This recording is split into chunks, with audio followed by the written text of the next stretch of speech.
Es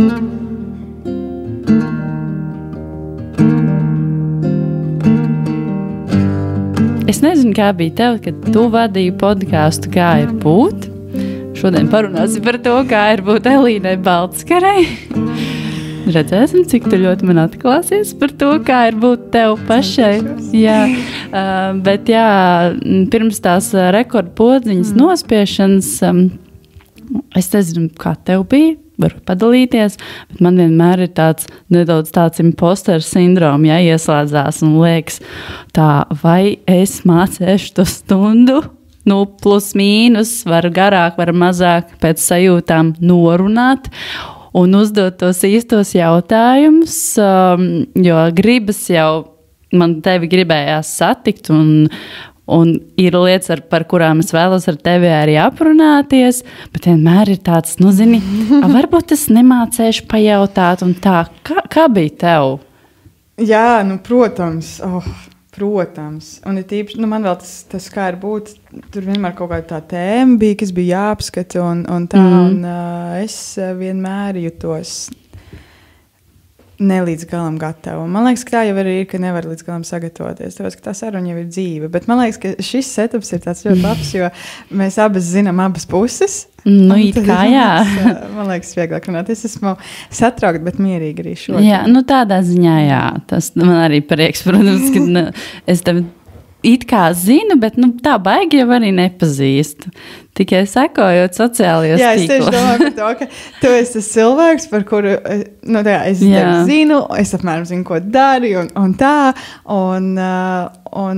bet nekad nav bijusi tāda divatā vienkārši satikšanās. Tieši tā, tikai kaut kur radio varbūt dot 5 aizkadrā, nezinu, kaut kādā pilnīgi tādā situācijā, kad diezai tā divatā stunda aprunāsies. Un ir tie interneta cilvēki, ar kuriem tā ir, ar kuriem tu internetā visu laiku kaut kā minies kaut kur blakus, bet nekad dzīvē nesatiecies. Varbūt tu vari man padalīties, kāda bija sajūta, kad tu beidz ierakstīt podkāstu, jo Kā ir būt bija cik sezonas? 3 sezonas, 99 epizodes. Jā. Es tev to vaicāju tādēļ, ka man pašai ir tā sajūta, ka tikai drīz būs finito, jo, jā, ir kaut kā, kad pienāk kaut kādām lietām, tomēr gribas viņas tā smuki arī nobeigt, lai nav par daudz, un par maz, es domāju, nav. un ja vajadzēs pieglās mikrofonu, bet tev nebija tāda, tev bija tāda laba sajūta tajā brīdī. Tu zināji, ka ir laiks beigt un viss? Principā, lielākoties jā. Jo katrs tas brīvlaiciņš, jo mēs arī pavasarī ņēmām brīvlaiku, bija ļoti vajadzīgs, jo tā ir, ka reizi nedēļā tā saruna, tas ir ārprātīgi daudz īstenībā. Es domāju, ka cilvēki, kur to nedara, nenojauš, cik daudz tas ir. Un tas prasa visu laiku tādu tonus saglabāt un visu laiku domāt tos cilvēkus un meklēt tos cilvēkus un ņemot vērā to, kā ir būt specifiku, man bieži bija jāmeklē kaut kāda pieredze, un es nezinu, kur viņu dabūt, un tad tā rakšana pēc tiem cilvēkiem un tam līdzīgi. Bet bija kaut kādā sajūta, ka vai nu ir jākāp kaut kādā citā līmenī, vai nu ir tā smuki jānoslēdz, un tas bija tas brīdis arī, kad sezonai tuvojās beigas, līdz ar to tas brīvlaiks vienkārši sirsnīgi prasījās, bet kā mēs arī ar kolēģiem runājām, protams, ka vienā brīdī liekas, ka ir tas sarunu iztrūkums, jo tās beigās ir sarunas, kuras citos dzīves apstākļos tu nevari iegūt. Jā, par to man arī jau nedaudz žēl ir domājot par to, kā varētu būt turpmāk, jo kā tad es tā vienkārši tagad aicināšu cilvēkus satikties, jo tā ir brīnišķīga iespēja. Es droši vien, ka mēģināšu arī to kaut kā ieviest savā dzīvē, bet zinu, ka vienmēr kaut kādu pamatojumu vajag, un podcasts tādā ziņā ir lielisks veids, kā tiešām iepazīties ar dažādiem cilvēkiem, un arī man ir bijuši tiešām arī draudzības izveidojušās no podkāsta. Tev gan bija tiešām iespējams grūtāk arī tos viesus atrast, jo bija diezgan tur tās tēmas konkrētās. Man vieglāk, es izvēlos cilvēku un tad attiecīgi tēmas izriet no tā.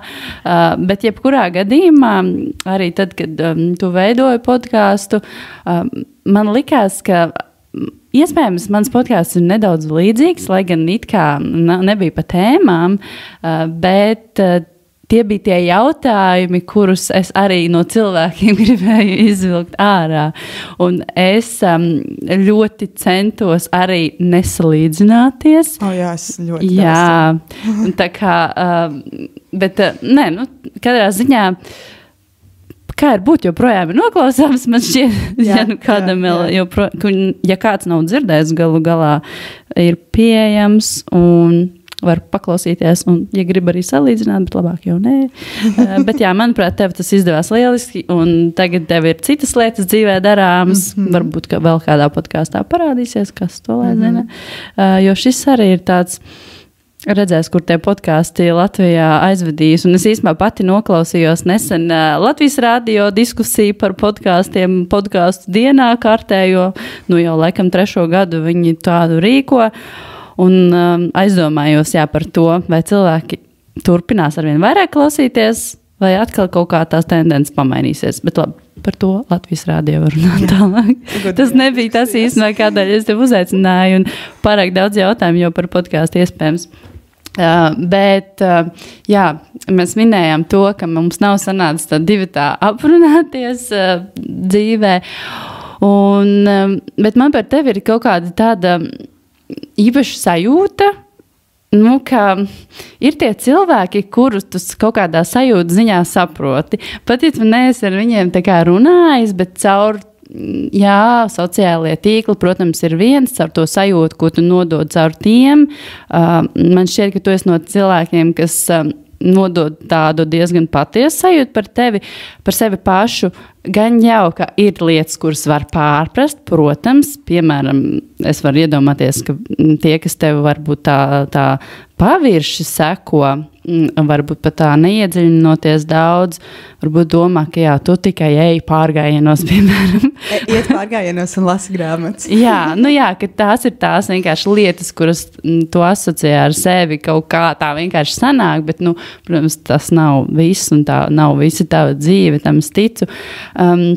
Bet, ja drīkst atklāt savus priekšstats par tevi, tad tu vari pateikt, vai tie ir patiesi vai nē. Bet man liekas, ka tu esi cilvēks, kurš cenšas dzīvot tā godīgi pret sevi, iemācīties būt godīgi pret sevi, vēlies. Es nezinu, vai tev izdodas līdz galam, un, protams, arī pret citiem cilvēkiem, un dzīvot tā, lai nenodarītu nevienam pāri. Un ar tādu pietāti gan pret dabu, gan pret cilvēkiem sev apkārt. Un tāpat laikā man liekas, ka tas nav nemaz tik vienkārši. Jo domājot par to, kā nenodarīt pāri citiem, dažreiz aizmirstās padomāt par to, kā nenodarīt pāri sev.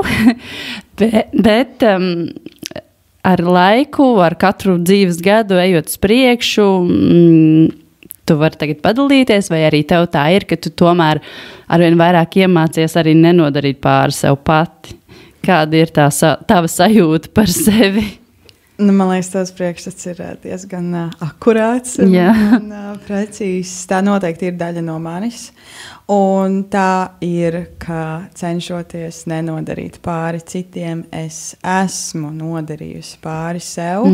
Bet es to esmu vairāk kārt ieraudzījusi, un pēc tam vairāk kārt centusies ar to kaut ko darīt. Un tā arī ir, kā tu saki, man pat nav liela komentāra, ko tur sniegt. Jo tā tiešām ir, ka ar katru dzīves gadu aizvien vairāk un vairāk es saprotu, ka reizēm labākais veids, kā nenodarīt pāri citiem, ir vienkārši parūpēties pašam par sevi, un pēc tam sākt rūpēties par citiem. Un es arī domāju, tad, kad tu man uzaicināji, ka beigās man nāksies runāt kaut kādās banalitātēs un klišajās, bet es negribu no viņām baidīties, tāpēc, ka nevelti tās tādas ir. Tās droši vien kļūst par banalitātēm, tad, kad tik daudz reizes tā patiesība ir atkārtojusies, ka visiem jau ir apnicis, cik reizes var šis atkārtoties. Bet tas atkārtojas, un arī es varu būt tikai tas cilvēks, kurš apstiprina, ka par sevi ir jāparūpējas, jo citādi tā nodarīšana pāri citam, cenšoties nenodarīt pāri citam, kad nodari pāri sev, It kā rūpējies par visiem cilvēkiem, bet tu pats arī esi cilvēks, par kuru vajag parūpēties. Un tas ir absolūti atžgārni aizmirst par sevi kā par cilvēku. Kad tu ieliec sev kaut kādā citā kārtā, it kā tu nebūtu pelnījis. Bet tu arī esi cilvēks pats, un arī par to pašu cilvēku ir jāparūpējas kādam. Vai tu esi sapratusi, no kurienes tevī ir tā sajūta, vai vismaz bija, ka tik ļoti gribas par tiem citiem tā kā parūpēties, jo skaidrs, ka mums katram ir savas bērnības pieredzes, kur aug kājas daudzām mūsu uzvedībām un domām, kas ir mūsos šobrīd. Un ir cilvēki, kam patīk paanalizēt sevi vairāk, ir cilvēki, kuram tas varbūt ir vienalga un netraucē arī dzīvot, kā ir ar tevi.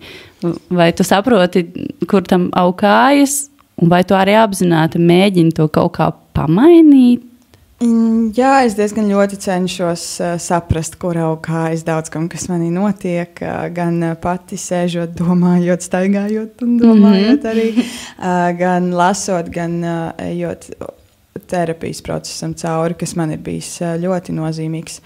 Un es teiktu, ka tām rūpēm ir divi tādi galvenie, man liekas, avoti, kur viens ir tas, kā es esmu uzaugusi, kā manā ģimenē ir pausta mīlestība, kas ļoti daudz ir bijusi nevis sakot, es tevi mīlu, bet kaut ko praktiski darot. Un tas ir tas, kā es to esmu redzējusi un piedzīvojusi, un līdz ar to automātiski daru to pašu droši vien. Otrs ir arī no ģimenes puses amizanti, bet ļoti precīzi. Man mamma strādā visu dzīvi medicīnas sistēmā, viņa ir mediķis. Un tas, kad tu uzauc kopā ar cilvēku, kurš uz citu cilvēku un cita cilvēka dzīvību skatās kā uz vērtību, neskatoties uz to, ko tas cilvēks dara, kas viņš ir, cik viņam naudas, kāds viņš tur raksturā vai tam līdzīgi, tas arī, es domāju, ļoti, ļoti iesēja, un tas altruisms kaut kāds tam nāk līdzi. Un man mamma arī ļoti empātiska, līdz ar to es to esmu pārņēmusi. Un otrs ir, ka man pašai ir bijušas kaut kādas lietas, grūtības, kurās man ir bijušas rūpes vajadzīgas. Daļu no tām es droši vien esmu saņēmusi un esmu novērtējusi, daļu es varbūt neesmu.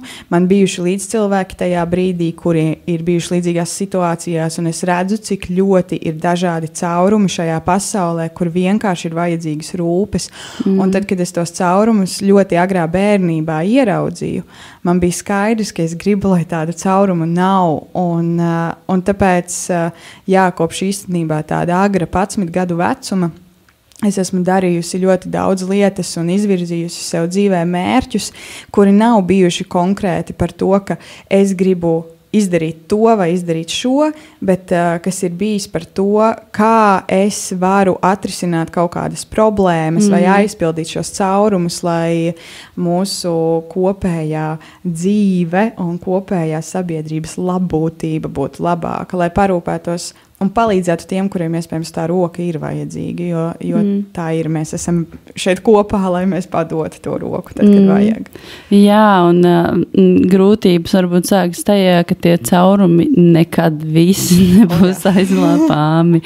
Un ir tik daudz vietu cilvēku, par kuriem varētu parūpēties, bet skaidrs, ka viena cilvēka spēkos nav tas viss izdarāms. Un es par to arī daudz domāju, un to es gan laikam esmu mācījusies, ka es nevaru sadalīties uz visām pusēm, es nevaru ielīst visos caurumos, un ir reizes, kurās es vienkārši pasaku, ka maksimums, ko es varu izdarīt šajā situācijā, ir kaut kāds iespējams minimums, bet tas ir tas, ko es varu izdarīt, jo tā tas šobrīd ir. Un tas ir tas, ko es mācos, ka man nav vienmēr visur jāskrien, jo ir bijis laiks, kurās es vienkārši šajā vēlmē visiem palīdzēju, tas esmu vienkārši absolūti izdegusi. Bet tas ir... Es tā atskatoties šobrīd uz to, no tās pozīcijas, kuras esmu tagad, es domāju par to, un tas ir vienkārši laika jautājums, kurā tu caur šīm kļūdām to iemācies. Tur pat nav lielas mākslas. Jo es redzu reizēm šobrīd kaut kādus jaunus cilvēkus, kuri es pati esmu jauna, es šobrīd notikās būtu, nezinu, kur aizaugus. Bet šo to es pieredzēju.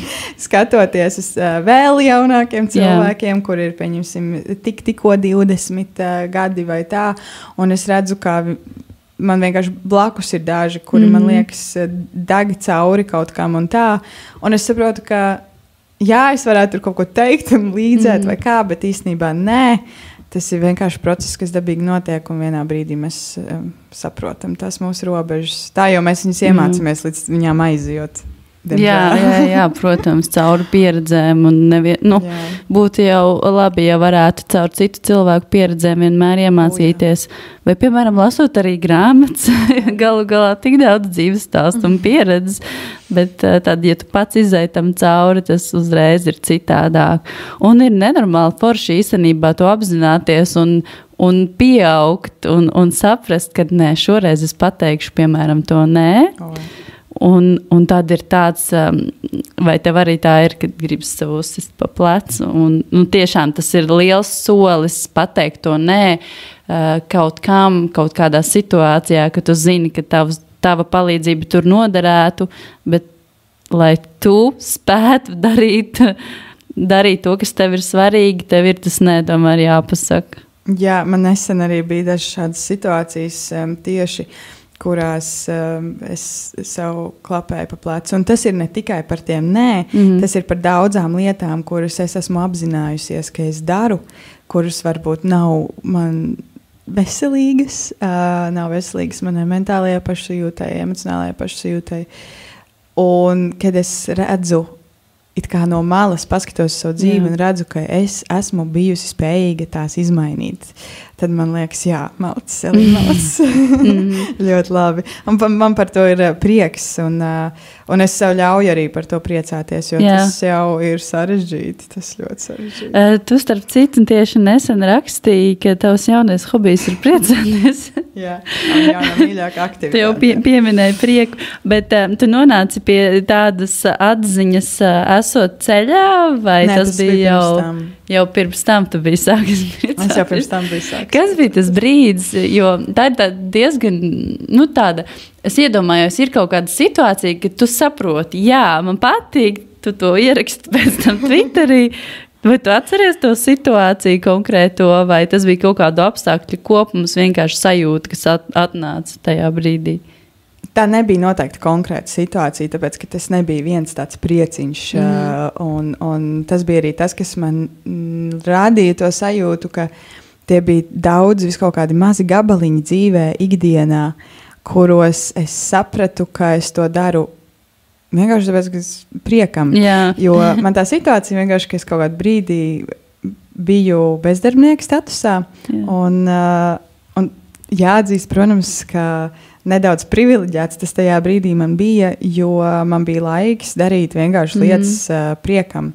Bet ļoti īstā laikā tas arī atnāca. Un es vienkārši darīju lietas tāpēc, ka es gribēju būt priecīga. Tas bija mans vienīgais arguments. Jā. Un tas tik jauki. Es vienkārši pati bērnišķi priecājos par to, bet ļoti priecājos. Un tāpēc man ir grūti, man nav viens notikums, tās ir daudz lietas, un arī tas gājiens, arī tas, es neplānoju to ilgi. Man tas bija sapnīts kādu laiku, jebkurš gājiens man ir sapnīts, un es vienkārši ieraudzīju, ka ir iespēja, un man bija viena saruna, pilnīgi tāda nesaistīta ar to, bet viena saruna, kurā ievirzījās tādā gultnē, ka mēs sākām runāt par to, cik forši ir darīt lietas, tikai tāpēc, ka tu viņas gribi darīt. Un ka tas ir pietiekami liels arguments. Un mēs par to runājām, un man galvā visu laiku, Portugālē. Un es pēc tās sarunas aizbraucu mājās, un es sapratu, nē, es to gribu. Nebūs labāka laika par šo. Jā. Nekas briesmīgs nenotiks, ja es 2 nedēļas tagad nebūšu. Un es vienkārši tajā pašā vakarā nopirku biļetes un devos. Un tas arī bija tāpēc, ka es sapratu, ka tas vienkārši es to darīšu, tāpēc, ka es gribu darīt, es zinu, ka es būšu priecīgāk. Jā, tiem klausītājiem, kas varbūt nezina, tad pirms nedēļas tu atgriezies no 355 kilometru gara pārgājienu. To joprojām sauc par pārgājienu. Jā, es to saucu par pārgājienu. Vai, jā, nezinu, kādi vēl varētu būt nosaukumi. Ceļojums, jā. Kā sauc vispār klejotājs, klejojums, ceļotājs, ceļojums, gājiens. Labi, nav svarīgi, bet, jā, tu biji Portugālē, nogāji 355 km vairāk nekā iepriekš biju plānojis. Jā.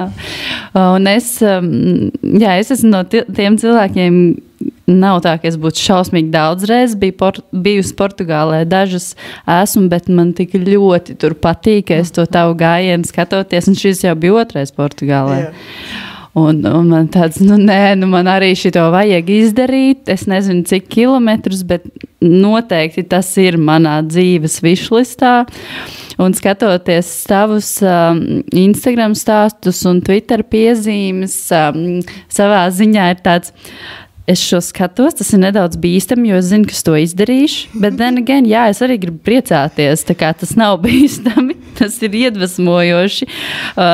Jo, ja es to visu neredzētu, droši vien tā doma atkal, kaut kur, kaut ko gribās, bet kaut kur viņa visu laiku aizklīst projām. Bet tad, kad tu ieraugi, ka kāds to tomēr izdara, tad ir tāds, tad ir grūti pretoties. Un ir iedrošinājums tomēr pamēģināt. Un, nezinu, man liekas, ka es to varētu izdarīt, bet kā tu domā, kāda ir realitāte? Vai visi, kas skatās un domā, ka varētu?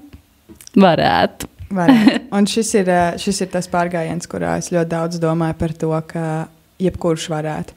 Es esmu pirms tam gājusi pārgājienus dažādus, mazāk tehniskus, vairāk tādus sarežģītus un smagākus. Noteikti grūtākais ir bijis apiešana apkārt Montblancam, kas bija pirms gada. Pavasarī, kā tu minēji, es biju Portugālē un es gāju. Tur ir tāds ļoti skaists gājiens. Es īstenībā tādā skaistuma ziņā noteikti tas ir top 1 tam galam ir Rota Vincentina, ja Fisherman's Trail, zvejnieku taka, kas ved gar dienvidu krastu Portugālē, kur tās augstas, skaistās klintis. Un tur es teiktu, ka arī droši vien gandrīz katrs varētu, bet tas jau būtu sarežģītāk. Bet šoreiz tas, ko es izvēlējos iet, ir Santiago ceļš, kas ved no Porto līdz Santiago, un es pēc tam vēl no Santiago gāju līdz Spānijas krastam. Līdz ar to sanāk gan Portugāla, gan Spānija. Un Santiago, protams, ir, es teiktu, viens no populārākajiem galamērķiem, it īpaši jo tuvāk Santiago, jo populārāk, jo mazāks tās distances un daudziem cilvēkiem dzīves mērķis ir noiet kādu no posmiem. Un es arī satiku cilvēkus, sākot no Austrālijas, visa Amerika, protams, par Eiropu nemaz nerunājot, respektīvi no visām pasaules malām. Bet skatoties arī no malas, un arī tad, kad es sāku stāstīt cilvēkiem, ka es to darīšu, daudzi teica, ak, šausmas, cik daudz kilometru, kāds gabals, un es nekad nevarētu. Un man tik ļoti gribās pateikt katram cilvēkam, ka katrs varētu, un tas ir tas, ko es tur ieraudzīju, jo tur es ieraudzīju cilvēkus, kuri ir ar vissirmākajām, no sirmākajām galvām, klibo ar saviem spieķīšiem. Es esmu redzējusi, pēc tam es esmu tur visādās Facebook grupiņās arī, kur tur visādi updateņi par gājienu, un tur nesen bija ielikts attēls ar meiteni, kur ir neredzīga, kur ir nogājusi. Arturs Jenots, zināms daudziem droši vien, viņš arī šobrīd iet, viņš ir garo franču ceļu, kas ir 800 kilometri, un viņš rakstīja nesen par vīrieti, kurš to dara ratiņkrēslā.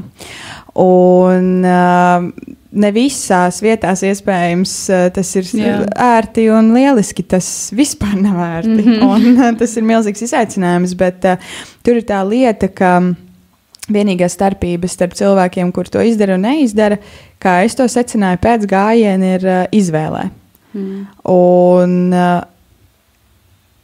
tie cilvēki, kurus es ieraudzīju, viņi vienkārši ir izvēlējušies. Nav visiem, es zinu, ka es to izdarīju salīdzinoši ļoti ātri. Es to izdarīju tiešām tempā. Es to izdarīju ar fizisku izaicinājumu. Bet ir cilvēki, kuri noiet kaut vai 10 kilometrus dienā un iet savā tempā. Es arī vienā no pirmajiem vakariem satiku tādu vācu pensionāri. Viņi grauza ābolu un stāstīja man, ka es esmu pensionāri, man ir brīvs laiks, man nav kur steigties, es te lēnu garu eju uz to Santiago, kaut vai mēnesi iešu.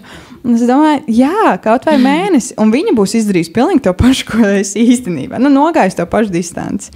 Un nav vispār, nav baigo robežu, jo tiešām var noiet teju jebkurš. Jā, ar tas pirmais iespējas cilvēkiem, man liekas, ieraugot tos kilometrus, varētu būt tāds, ak, Dievs, trakā, vispār, kam tev to vajag, un ko tu sevi moki, un pat ne Santiago ceļā, jebkur, ko tu savā ikdienas, vai gar mūsu pašu jūru, vai ne, aizējot jūrtakas kādu posmu. Ir tāda, ir cilvēki, kur pabrīnās par to, kāpēc vispār kaut kas tāds būtu dzīvē jādara. Skaidrs, katram ir kaut kādas savas lietas, bet ir jābūt kaut kādai motivācijai to darīt. Nevis, varbūt kāds draugs tiešām pavelk līdzi, jo vienkārši vajag kompāniju, un to es viegli pierunājams. Bet tev pašai noteikti ir kaut kāda tā iekšējā motivācija. Es zinu, tu arī nesen tieši uzrakstīji Instagram ierakstu par 2 kilometriem, un es apmēram saprotu, ka tā varētu būt daļēji vismaz motivācija kaut kā, ka tu vispār vari to darīt. Jā, tā noteikti ir daļa. Ir ļoti daudz lietas, kas tajā staigāšanā man ir ļoti simpātiskas. Viens ir par iespēju piedzīvot pasauli un dabu tādā, kā es to saucu par reālu laiku. Par to, ka es kustos tieši tik ātri, cik man ātri ir paredzēts kustēties. Es nelaužu nekādus dabas likumus. Tas ir lieliski, jā. Es esmu tur iekšā, un arī Santiago ejot un vispār ejot, es mēģinu staigāt bez mūzikas. Bez nekā apkārt, mākslīga. Respektīvi, es ar visiem saviem jutekļiem esmu tajā mirklī. Es piedzīvoju, kā mainās, pieņemsim, ejot tādu lielu gabalu, tu redzi, kā mainās daba, tu redzi, kā mainās reliefs, tur kaut kādi augi citi, tu ej kaut kādās citās zonās un tā. Un tas viss tā pakāpeniski notiek, un to es ar visu savu ķermeni, ar visiem jutekļiem tur iekšā, un man tas ļoti, ļoti uzrunā. Un pēc šāda posma, kad es tagad esmu atbraukusi no Portugāles, es arī savā ikdienā jūtu, cik daudz klātesošāk es esmu, jo es esmu tāda rimtā, ka mans prāts nešaudās tik ļoti apkārt, es varu mierīgi kaut kur sēdēt un gaidīt. Es lidojuma laikā to pirmais pamanīju, es tur biju paklausījusies mūziku, biju palasījis grāmatu, biju spēlējis sudoku, tāda lieta, ko es daru. Un tad es vienkārši pasēdēju, un es sapratu, man ir ok pasēdēt. Pirms tam es biju tik jau tāda satramīga, tā kā kaut kā, ka es nevarēju. Un tas noteikti ir viens iespēja piedzīvot to dabu un pasauli, un tīpaši ir iespēja gulēt ārā teltī, tā vienkāršotība pēc nenormāli askētiskas dzīvesveids, kurā tu saproti, cik maz tev ir vajadzīgs šajā dzīvē.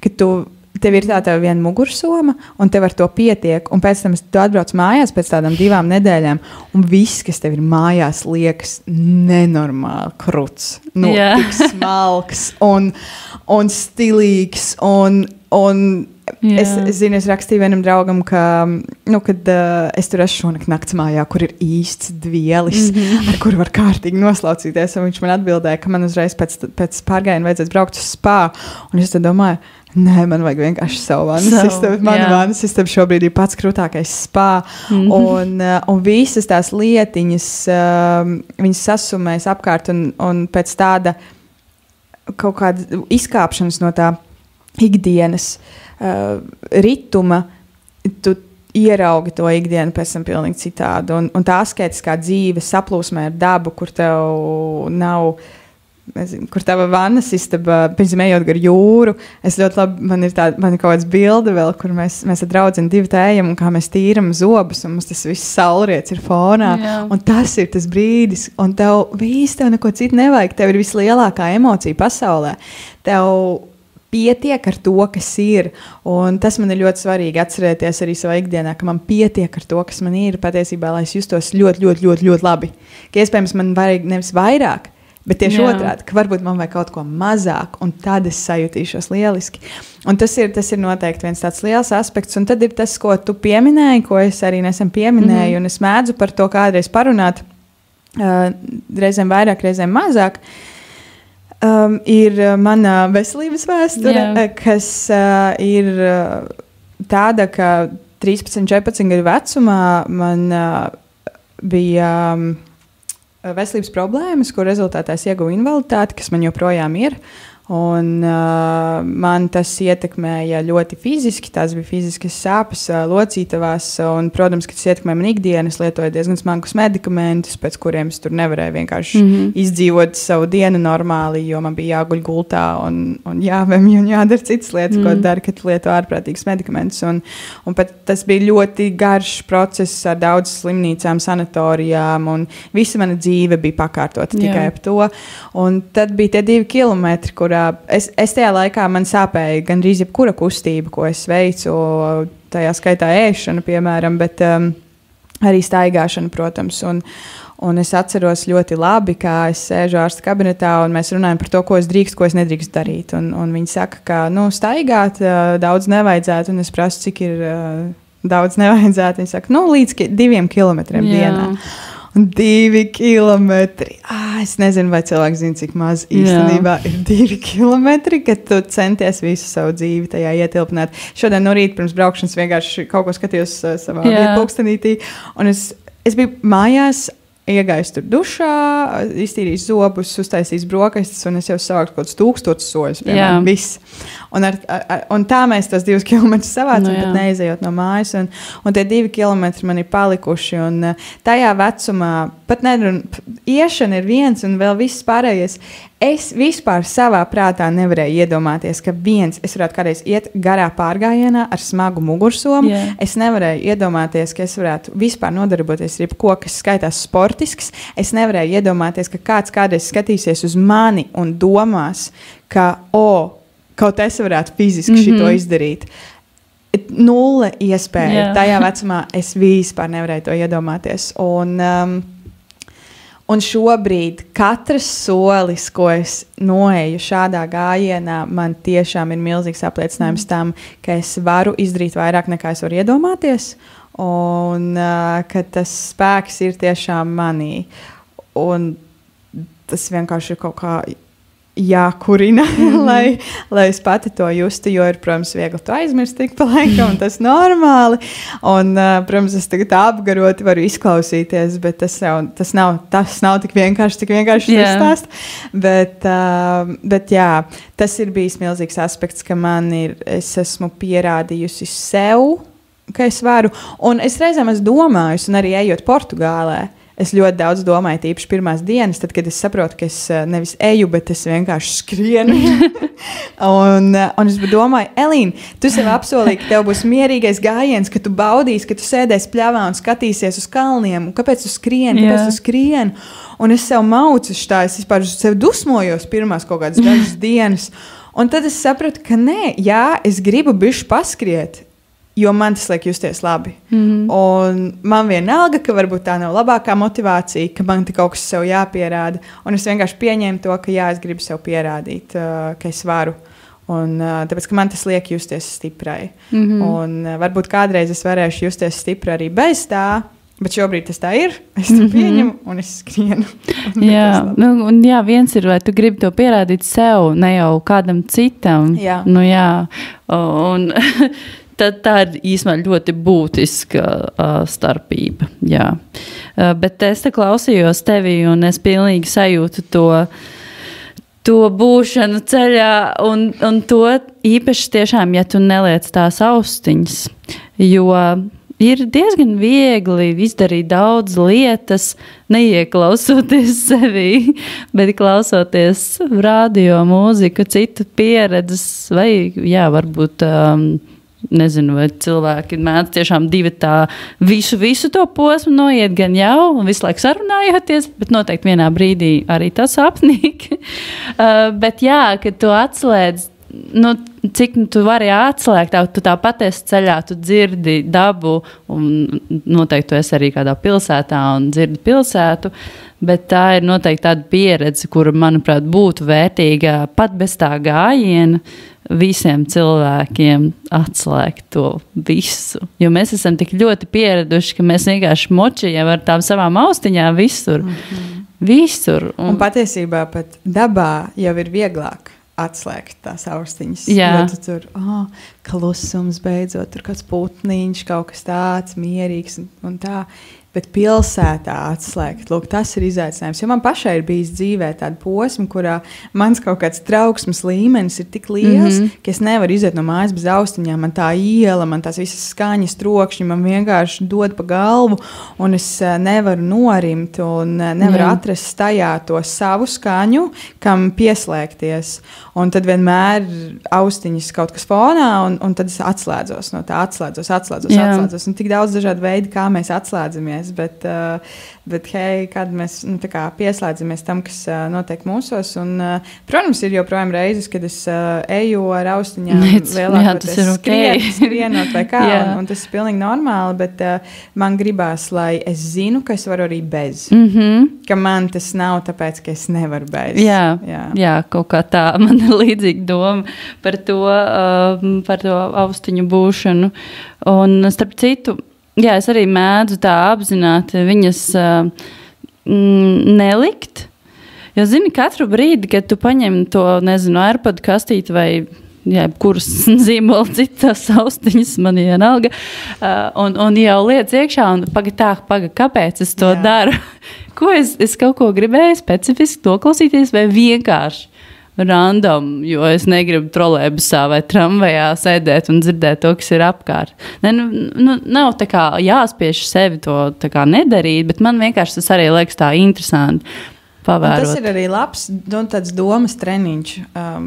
Viens ir pavērot, kāpēc, tiešām pajautāt, kāpēc, kas ir tas, ko es gribu. Jo reizēm būs reizes, kad es kāpšu tajā sabiedriskajā, un man gribas tagad tieši to atmosfēriņu, tā kā tur noķert, tāpēc es gribu noklausīties šo albumu vai kaut ko tādu, un tad es klausos un tā. Bet reizēm es saprotu, ka es no kaut kā tā kā gribu izbēgt, vai kaut ko gribu noklusināt, vai es negribu klausīties, ko es pati domāju, un tajās reizēs tas ir labs domas treniņš pamēģināt nelikt un paskatīties, bet ko tad tu domā? Ko tu domā, jā, tas ir, un arī par to būšanu ceļā un iešanu vienatnē galu galā. Vai tas tev arī ir iemācījis darīt citas lietas vienai pašai ar sevi? Jo es zinu, ka daudziem ir joprojām kaut kādas bailes nedaudz, tā kā, nezinu, vienam kaut kur aiziet vai uz kafejnīcu vai kaut kādas kā vienkārši ikdienišķas lietas darīt, ka ir tas, ka vai kaut kā kopā, bet nevienmēr var kopā darīt ar kādu. Man jāsaka, ka es zinu, ka pastāv šāda problēma, bet es laikam viņu tā ārprātīgi akūti pat neesmu piedzīvojis. Protams, ir bijuši tādi periodi, kad mazāk gribas to vienatnes laiku vai ko, bet es vispār esmu diezgan vienpatīga, un es pavadu diezgan daudz laiku, laikam arī vienu, un man patīk pat kaut kādā mērā, nevienmēr. Un ja man nepatīk, tad es domāju, kāpēc man nepatīk, jo man liekas, ka ir svarīgi, ka katram cilvēkam patīk ar sevi pavadīt laiku. Man tas liekas veselīgi. Un ja man nepatīk, tad es domāju, kas par problēmu. Bet, pieņemsim, šādā gadījumā aizvest sevi šādā ceļā un arī, nezinu, noslēgt ceļu ar vakariņām restorānā vienai pašai un pasēdēt arī neskatoties tajā telefonā. Iedomāties, ka tu esi ar kādu kopā un tu esi ar sevi. Un tur ir tas cilvēks. Un man, pieņemsim, liekas interesanti sevi iepazīt, jo es joprojām liekas, man tur tik daudz, kas nesaprotams un svešs varbūt pat reizēm vai nezināms, ka es novērtēju to laiku, ko es esmu viena. Un man pirmās dienas, piemēram, pēc ceļa, man bija krīze, protams. Jā, kā krīze. Ir pēc tam? Man bija grūti. Man likās, ka man visur tagad pēkšņi ir jābūt, man jāiet kaut kur jādara tas un tas un tas. Un tas nenormālais kontrasts starp to ārprātīgi vienkāršo dzīvi, kur viss, ko dari, tev atskan ļoti agri modinātājs, jo jāsāk ir iet agri. Un tu pamosties, tev ir tev nav jāveic īsti nekādas izvēles, jo tu zini, kas tev ir jādara. Tev ir tikai tā tava soma, ar tikai tām tavām mantām. Tev ir tas viens iešanas krekls, viena iešanas šorti, tu uzvelc savus zeķus, savus zābakus. Tu saliec visu, kas tev ir somā. Tev nav jādomā, ko tu vilks, ko tu ēdīsi, jo tas, kas tev ir, tas tev ir. Jā, tik atbrīvojoši. Paēd vai nē, kā nu kurš, un ej, viss, tev nav nekas jādara. Un tavs vienīgais uzdevums ir tikt uz priekšu. Tev nav īsti nevienu jārēķinās, jo es nebiju saplānojis tur pa posmiem, kā es iešu, es skatījos brīvi. Un nav īsti nevienu jārēķinās, kur tu aizies, tur tā aizies, meklēs tās naktsmājas, tu baigi nesatraucos par to, un kaut kā tas viss process lēnām bijās, un caur to visu ārprātīgo brīvību, neatkarību, bezizvēļu kaut kādu dzīvi, plūstumību un to visu atgriezties mājās bija sarežģīti, un, jo tas milzīgs kontrasts bija, un es zinu, ka es atbraucu tur naktī no piekdienas uz sestdienu, un svētdienas vakarā es jau jutos saplīsusi, un man likās, ak, šausmas, cik ļoti man gribas pabūt vienai. Un man likās, ka es nevaru to apkārtējiem cilvēkiem prasīt, jo kā es taču 2 nedēļas esmu bijusi viena pati prom, un ko tu tagad vēl prasīsi vēl vienatni? un tiešām vajag man to vienatni, un joprojām, jo šī nedēļa ir bijusi salīdzinoši intensīva, un es tagad došos 3 dienas būt viena, jo es saprotu, cik ļoti man to pieredzi vajag tā kā vēl sagramot kaut kādā mērā. Un tā vienatne ir joprojām vajadzīga, jo tas ir bijis milzīgs piedzīvojums, milzīgi daudz domas, milzīgi daudz notikumu, un man vienkārši tagad vajag pasētēt un par to padomāt. Tā kā man nav tā, ka es caur to esmu iemācījusies darīt vairāk vienatnē. Drīzāk, protams, pats pirmais pārgājiens, kad es gāju viena pati ārzemēs, jo mājās iet vienai pašai citādi. Tu zini, cik tālākais tu esi kaut kāds 300 km no mājām, varbūt, ja nu kas piezvan kādam un tev savāc un viss kārtībā.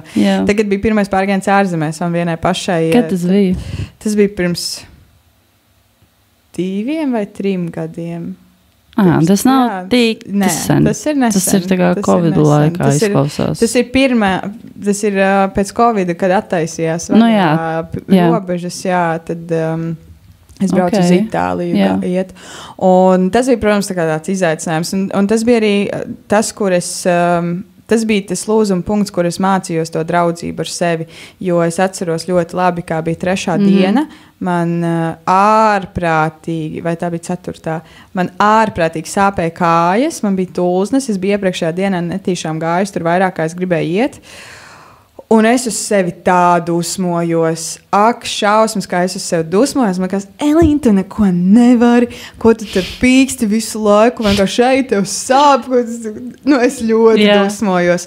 Un tad es sev uzdevu jautājumu, kā es izturētos pret saviem kā es izturos, pat nevis kā es izturētos, bet kā es izturos pret saviem draugiem, kad es esmu aizvilkusi viņus kaut kādā pārgājienā un viņiem paliek grūti. Ko es daru? Parasti. Es viņiem dziedu. Es viņiem dziedu tādas dziesmiņas un kaut kādas smieklīgās, vai arī mēs spēlējam spēli, kuras viņiem lieku saukt vārdus, un tad viņi sauc dziesmiņas, un tad es viņus tur muļķojos. Restīvi es muļķojos, lai viņus iepriecinātu.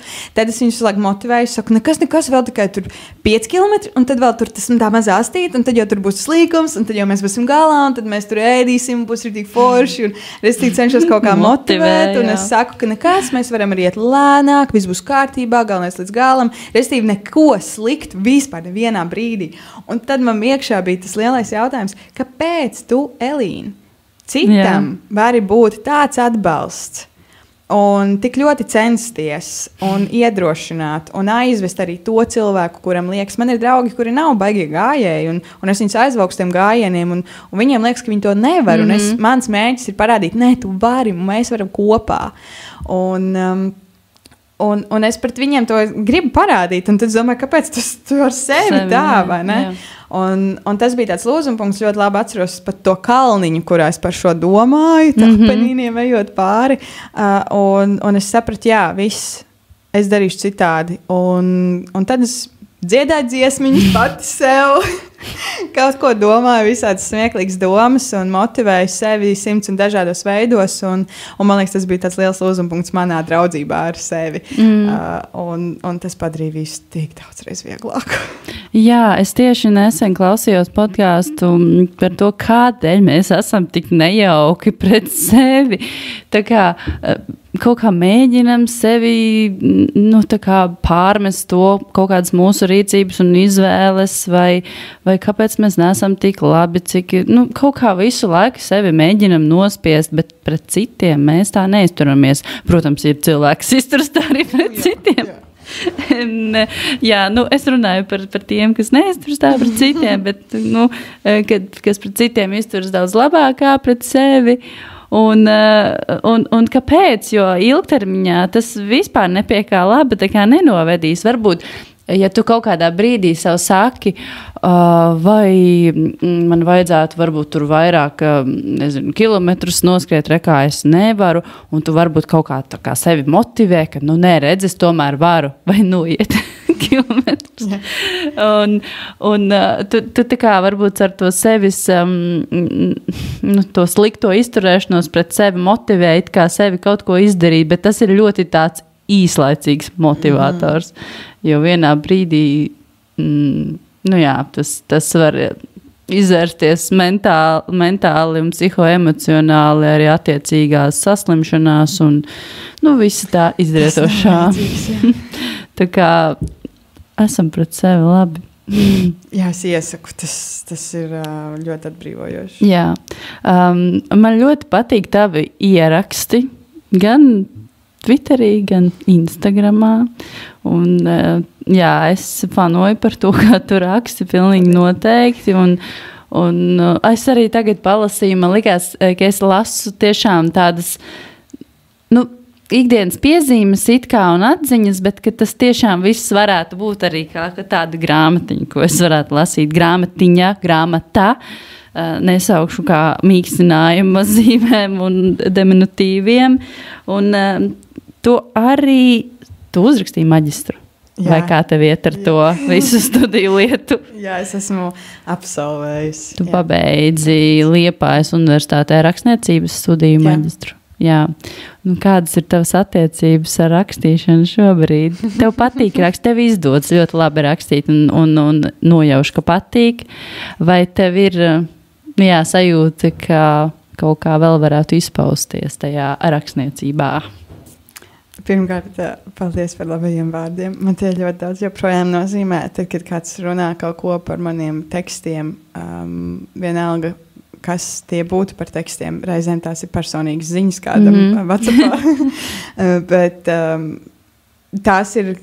tie ir tie komplimenti, kas man reizēm ķer tā kā visdziļāk, jo arī tajos tekstos, ko es esmu kaut kur rakstījusi, lielākoties jau tie ir ar vismaz daļu personīgas pieskaņas. Un nekas nerodas no nekā tā teikt. Un līdz ar to tie vienmēr ir tādi visaizkustinošākie vārdi. Tāpēc paldies par to. Bet atbildot tavu jautājumu, es vēl nedaudz mūstu tekstu priekšā, jo ar tekstiem un pašas, drīzāk jāsaka tā, ka ar pašas rakstīšanu es satikos vairāk tajos pašos 14 gados, tad, kad es biju savā punktā, kas pagriez, es nevaru teikt apgriez manu dzīvi, jo kas 14-gadīgam cilvēkam vēl diezgan maza tā dzīve ir, bet pagriez manu dzīvi neatgriezeniskā tādā pagriezienā, uz kur atpakaļ es aiziet nevaru. Un es atceros, ka man bija blogs tajā laikā, kur es rakstīju, un es rakstīju kā ļoti abstrakti, bet tas viss bija ļoti par tām manām iekšējām emocijām, un šobrīd, kad es atskatos reizēm, protams, tas viss šobrīd noslēpts, neko neviens nevar izlasīt, bet kad es atskatos, tās ir ļoti liels sajūtas, ka mums iziet cauri. Un arī tagad kaut kā lielākoties jau man tas teksts ir par to, ka es varu izstāst, kā man iet, vai kaut kas cits, un vienkārši tas, kā tu saki, dzīves piezīmes. Un reizēm, protams, ir teksts, kurus es arī rakstu ārpus dzīves piezīmes kategorijas, nav tā, kas nestrādāja ārpus tā. Bet tas ir bijis tāds pirmais pavadiens, un kas ir normāli, es domāju, lielākai daļai tas tā ir. Un tad es iepazinos ar literatūru, kaut kad īstenībā visiem liekas, ka Elīna ir ārprātīgā lasītāja.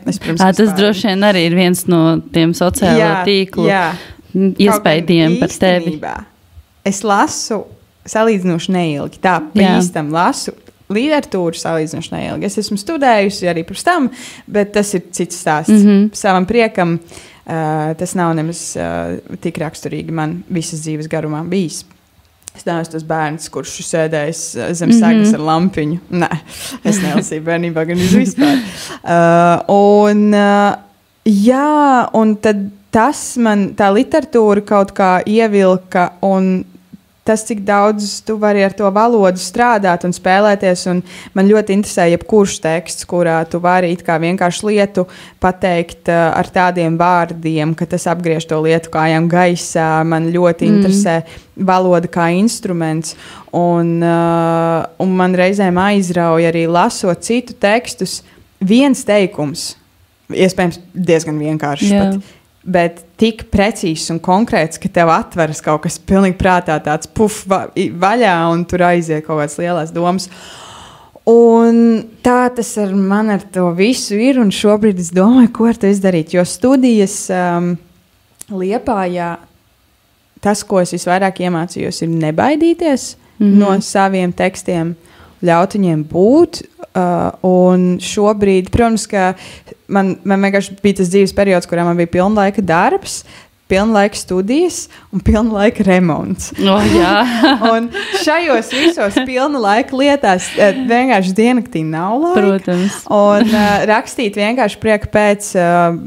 Principā nemaz. Es saku, nekad neesmu tik maz rakstījis kā rakstniecības studiju laikā, lai tas nekad nebūtu.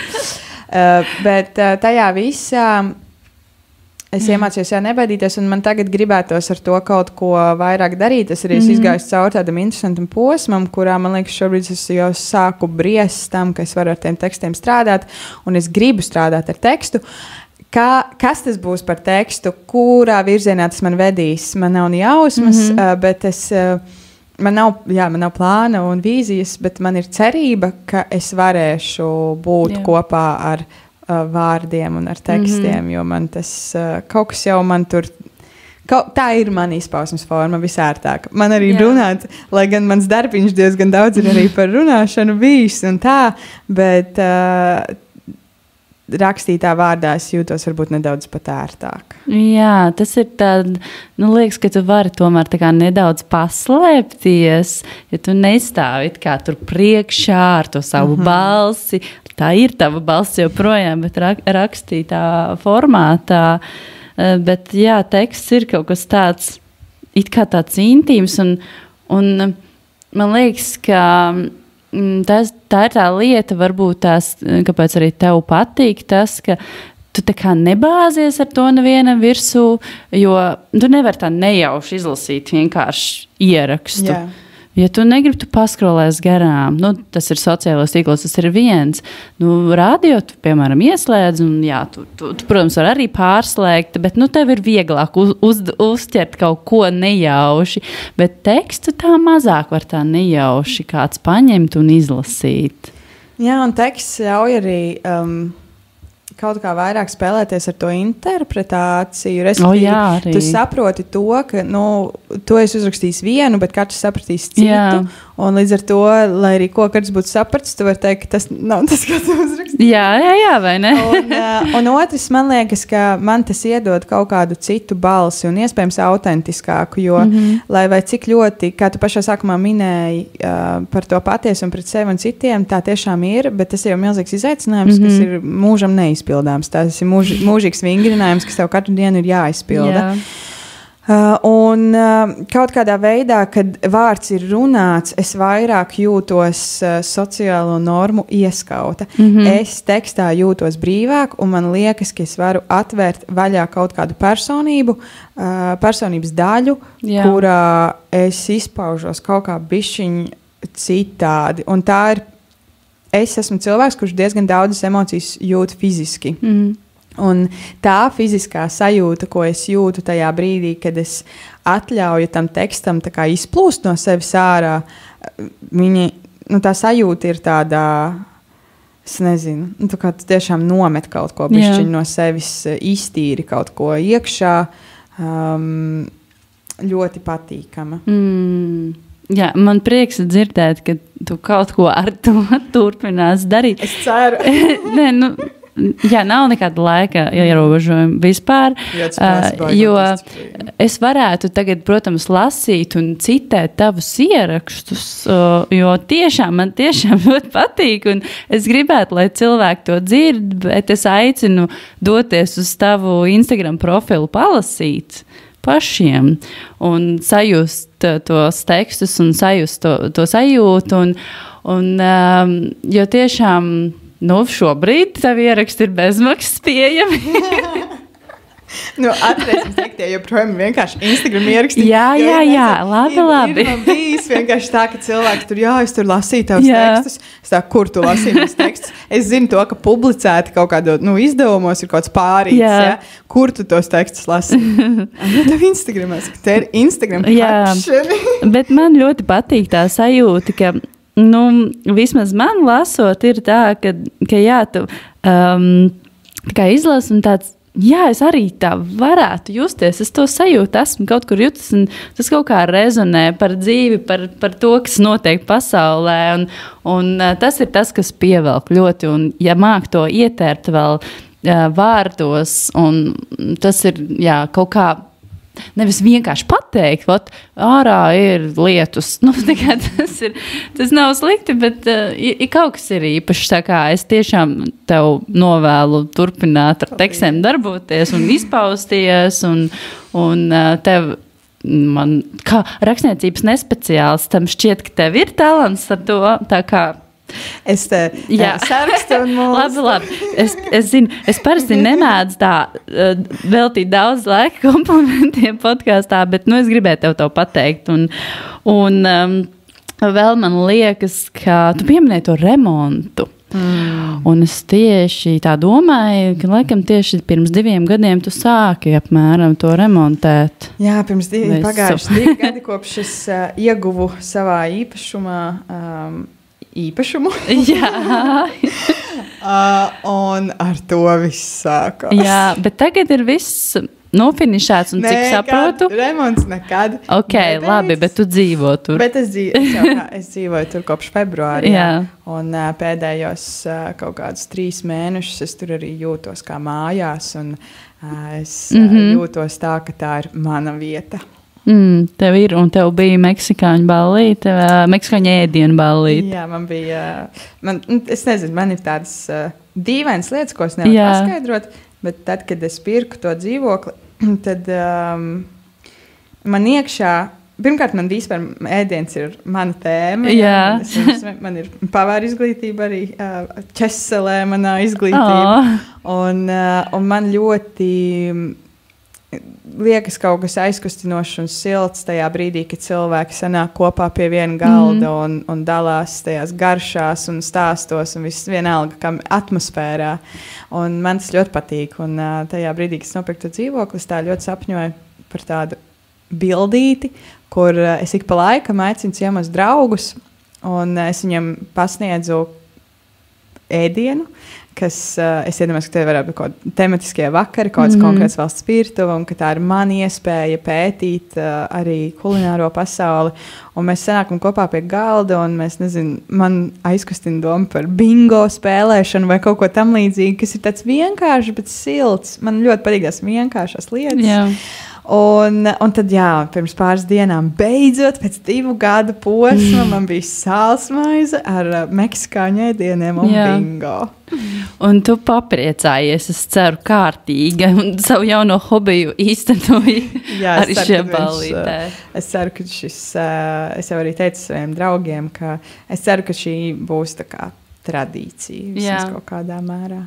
Forši.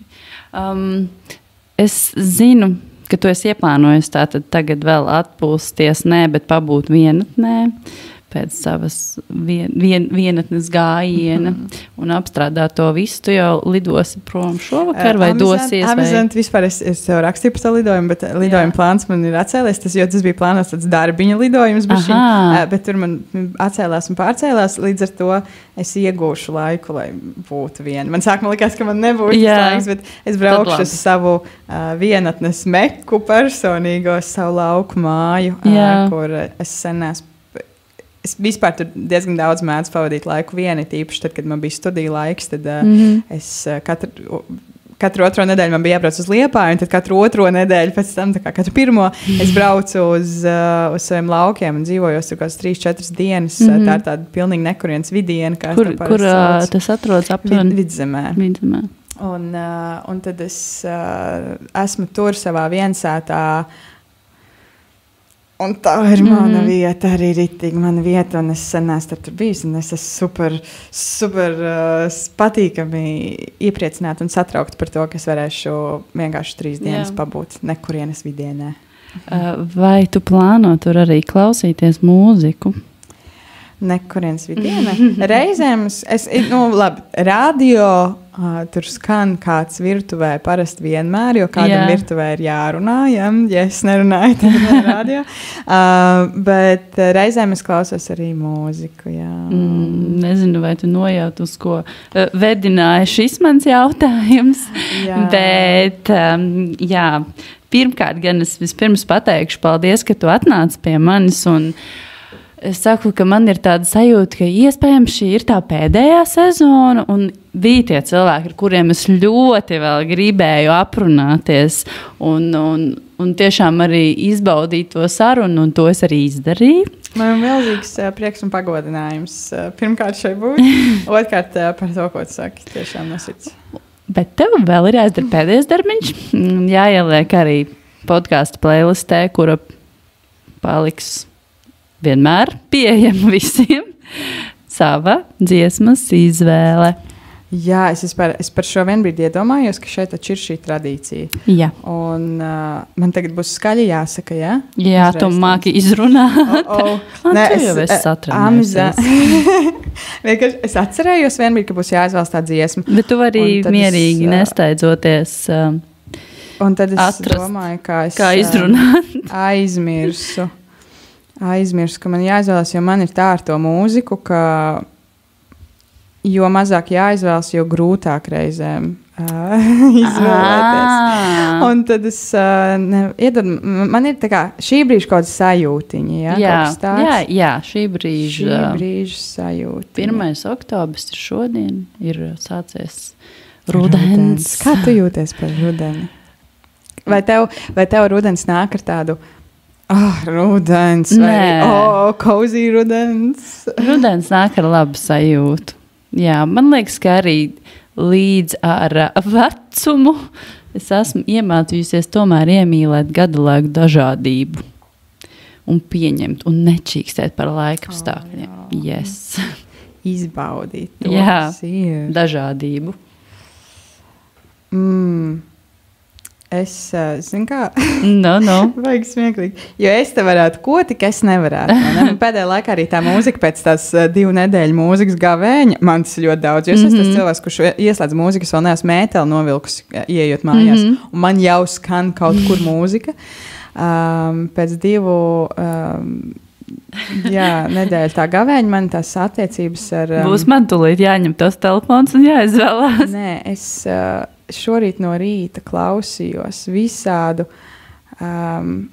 klasiku vietējo.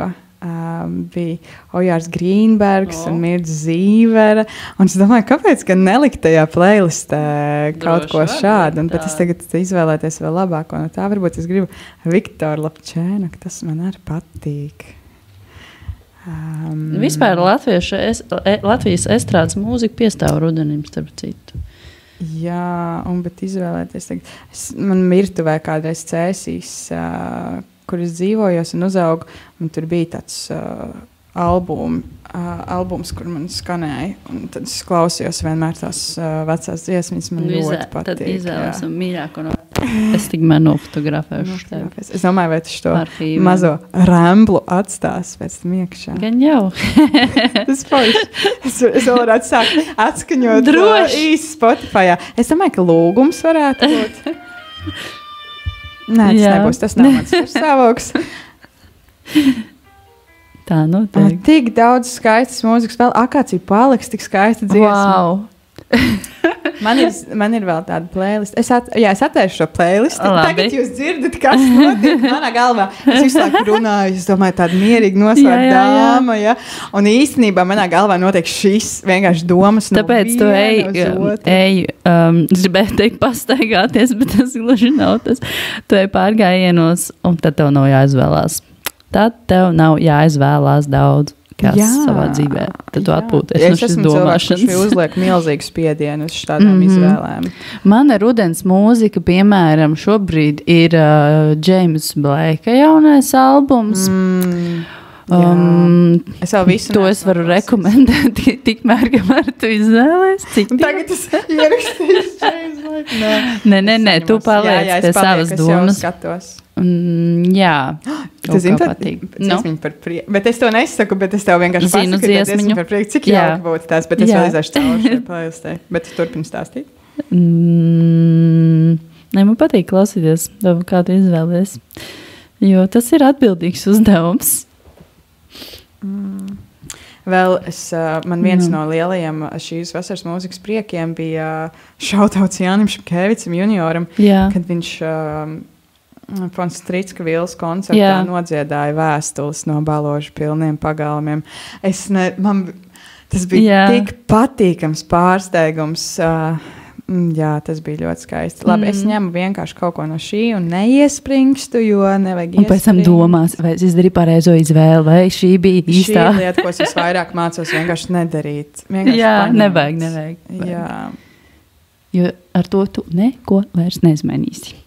Un kāda starpība īstenībā? Ak, šausmas, vai tagad visi mani tiesās par vienu dziesmas izvēli, vai ne?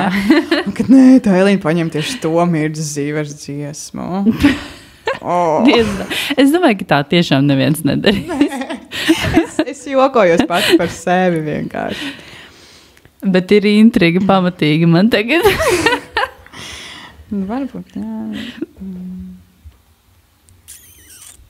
Labi, es īstenībā zinu, es ņemšu dziesmiņu par prieku. Es tiešām ņemšu Viktoru Lapčēnu, ka dziesmiņu par prieku. Super. Tāpēc, ka mēs runājām par to prieku, un beigās jāsaka godīgi, es šodien arī jūtos priecīgi. Jā. Nodot ar to prieka sajūtu tālāk un priecājamies. Jā, tā ir iespēja. Tā vienkārši ir iespēja, ko darīt. Tad, kad nevar izdomāt, ko darīt, var pamēģināt arī priecāties. Un zini, kas ir pats būtiskākais šajā īstenībā, kas ir ļoti svarīgi piebilst, ka priecāties var arī tad, kad iet draņķīgi. Es vienmēr domāju, ka man ir slikti tas un tas, un tad, ko es tur priecāšos, vai kaut kā tā, vai ja es jūtos tā, bet tas, ko es ļoti daudz esmu mācījusies pēdējo laiku, ir, ka es varu just vairākas lietas vienlaikus, un es varu justies vienlaicīgi, ārprātīgi izmisusi, sabijusies, vai vēl kaut kāda, un arī priecīga, jo arī tajā pašā pārgājienā, vai man nebija grūti? Bija. Vai es dusmojos? Jā. Vai es raudāju? Jā. Vai bija kaut kas tāds? Jā, bet es arī ļoti daudz priecājos. Tā ir vienmēr iespēja atrast kaut ko un papriecāties. Un starp citu vēl mums kā bērniem neviens nemāca priecāties. Mums māca kaut kā uzmanīties, sargāt sevi vai nepieļaut kaut kādas tur sliktas izvēles, bet neviens mums nemāca priecāties. Un varbūt tas nemaz nav tik pašsaprotam šī spēja. Tā kā mums šo noteikti vajag praktizēt. Ar to arī mēs noslēgsim šo sarunu. Un, vēlreiz paldies tev. Paldies tev. Gan jau tiekamies atkal kādā aizkadru situācijā pie citiem mikrofoniem, mēs citiem mikrofoniem. Atā. Paldies, atā.